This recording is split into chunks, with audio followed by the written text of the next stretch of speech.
Hi dears, welcome to Egan learning. ഞാൻ നിങ്ങളുടെ സ്വന്തം ഫസൽ സാറ്.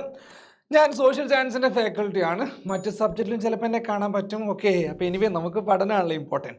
അപ്പോൾ എനിവേ ഞാൻ ഇന്നിവിടെ നിങ്ങൾക്ക് വേണ്ടി ചെയ്യാൻ പോകുന്നത് USSലെ സോഷ്യൽ സയൻസിലെ ഇമ്പോർട്ടൻ്റ് ആയിട്ടുള്ള ഒരു ഏരിയയിലെ കുറച്ച് ചോദ്യങ്ങൾ, അതിൻ്റെ ഉത്തരങ്ങൾ പറഞ്ഞുതരാൻ വേണ്ടി പോവാണ്. അപ്പോൾ USS എക്സാമിനേഷൻ എഴുതുന്ന എൻ്റെ മക്കളോട് എനിക്ക് പറയാനുള്ളത്, ഒരു വ്യക്തമായ പ്ലാനോട് കൂടി നിങ്ങൾ മുന്നോട്ട് പോയി കഴിഞ്ഞാൽ ഈസി ആയിട്ട് USS നിങ്ങൾക്ക് നേടിയെടുക്കാൻ പറ്റും. അതിന് നിങ്ങളെ സഹായിക്കാൻ വേണ്ടിയിട്ട് ആര് കൂടെയുണ്ട്? ഏഗൺ എപ്പോഴും കൂടെയുണ്ട്. അപ്പോൾ ഏഗൻ്റെ കാര്യം നിങ്ങൾ ഒരിക്കലും മറക്കരുത്. നിങ്ങളുടെ ഫ്രണ്ട്സിനോട് എന്തായാലും ഷെയർ ചെയ്ത് കൊടുക്കുക. ഓക്കെ, അപ്പോൾ ഇനി മുതൽ ഏഗൺ നിങ്ങളുടെ USSൻ്റെ യാത്രയിൽ ഉണ്ടായിരിക്കും. സോ നമുക്ക് നേരെ മുന്നോട്ട് പോകാം. നിങ്ങൾ പഠിച്ചൊരു ഭാഗമാണ് സോളാർ സിസ്റ്റം, നമ്മുടെ സൗരയൂഥത്തെ കുറിച്ചിട്ട്. ആ സൗരയൂഥത്തിലെ കുറച്ച് ഫാക്റ്റുകളാണ് ഞാൻ പറയാൻ പോകുന്നത്.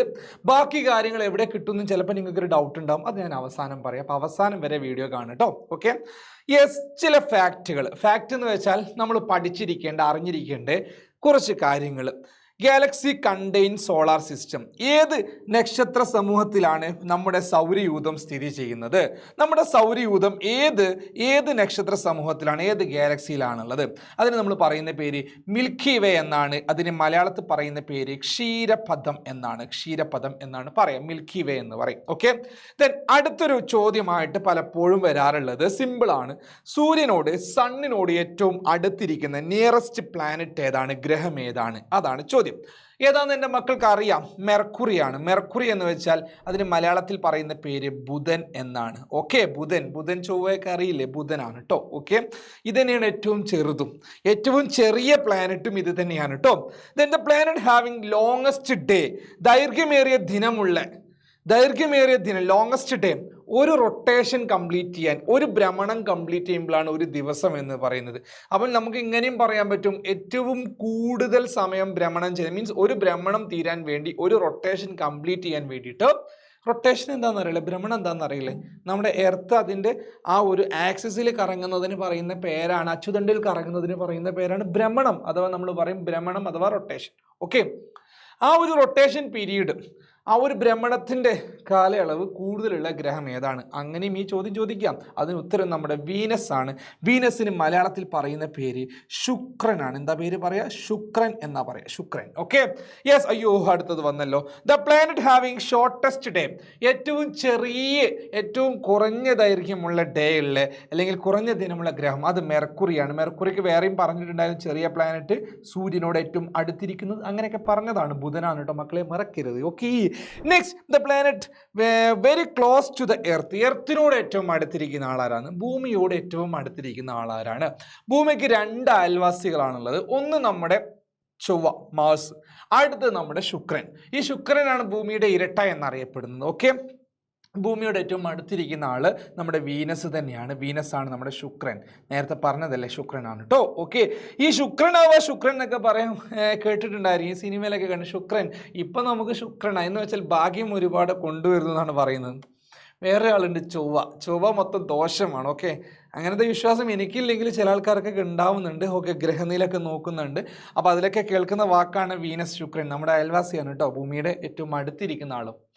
നോക്കടാ, ഇനി പറയുന്നത് ടിൻ ഓഫ് എർത്ത്. കുറച്ച് മുന്നേ ഞാൻ പറഞ്ഞു ഭൂമിയുടെ ഇരട്ട എന്നറിയപ്പെടുന്നത് വീനസ് ആണ്, ശുക്രനാണ്. ഭൂമിയുടെ അയൽവാസി തന്നെയാണ്, ഭൂമിയുടെ ഇരട്ടയും. ഓക്കെ, നെക്സ്റ്റ്, ഹോട്ടസ്റ്റ് പ്ലാനറ്റ്, ഏറ്റവും ചൂട് കൂടിയ ഗ്രഹം ഏതാണ്? നമ്മുടെ വീനസ് ആണ് കേട്ടോ. അതായത് ഇതിൽ ചെറിയൊരു കൺഫ്യൂഷൻ ഉണ്ടാവും, സാർ മെർക്കുറി അല്ലേ ഏറ്റവും ചൂട് കൂടുക എന്ന്. ഓക്കെ, അതായത് ഒരു ഭാഗത്ത് ഏറ്റവും കൂടുതൽ ചൂട് കാണുന്നത് എവിടെയാണ്? വീനസ് ആണ്. വീനസ് വളരെ പതിയെ റൊട്ടേറ്റ് ചെയ്യുള്ളൂ. അപ്പോൾ വീനസിൻ്റെ ഒരു ഭാഗത്ത് എപ്പോഴും എന്ത് കിട്ടുന്നുണ്ട്? സൺലൈറ്റ് കിട്ടുന്നുണ്ട്. അപ്പോൾ ആ ഭാഗം നന്നായിട്ട് ഹോട്ടാവുന്നുണ്ട്. ഓക്കെ, അതുകൊണ്ട് തന്നെ ഏറ്റവും ചൂട് കൂടിയ പ്ലാനറ്റ് ഏതാണെന്ന് ചോദിച്ചാൽ, ഏറ്റവും ചൂട് കൂടിയ ഭാഗമുള്ള പ്ലാനറ്റ് ഏതാണെന്ന് ചോദിച്ചാൽ അത് വീനസ് ആണ്. ഏറ്റവും ചൂട് കുറഞ്ഞത് ഏതാണെന്ന് വെച്ചാൽ അത് മാറും കേട്ടോ. Okay, yes. ദെൻ അടുത്തത് ശുക്രനാണ് കേട്ടോ. വീനസ്, ശുക്രൻ അറിയാലോ. The planet having highest density, സാന്ദ്രത കൂടിയത് ഏതാണ്? ഡെൻസിറ്റി കൂടിയത് ഏതാണ്? അത് എർത്താണ് കേട്ടോ. Okay, yes.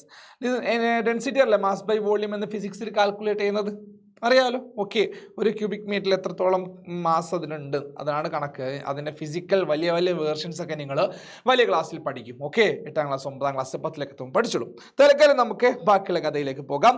അപ്പോൾ ഡെൻസിറ്റി ഇതൊരു ഫാക്റ്റ് ആണ്, സ്പെസിഫിക് ആയിട്ട് ചോദിക്കുകയാണ്. ഏറ്റവും ഹയസ്റ്റ് ഡെൻസിറ്റി ഉള്ള ഏതാണ്, സാന്ദ്രത ഉള്ളത് ഏതാണ്, അതേതാണ് നമ്മുടെ എർത്താണ് കേട്ടോ, ഭൂമിയാണ് കേട്ടോ.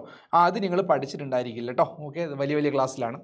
റെഡ് പ്ലാനറ്റ്, ചുവന്ന ഗ്രഹം എന്നറിയപ്പെടുന്നത് ഏതാണ്? അത് നമ്മുടെ ചൊവ്വയാണ്. ഏതാ ചൊവ്വ എന്ന് പറഞ്ഞാൽ? ചൊവ്വ എന്ന് പറഞ്ഞാൽ മാർസാണ്, ഭൂമിയുടെ മറ്റൊരു അയൽവാസി. ഓക്കെ, റെസ്റ്റഡ് പ്ലാനറ്റ്, തുരുമ്പിച്ച ഗ്രഹം എന്ന് പറയും. തുരുമ്പിച്ച ഗ്രഹം അത് നമ്മുടെ മാർസാണ്, ചൊവ്വയാണ്, മാറ്റമൊന്നുമില്ല രണ്ടും. Okay, yes.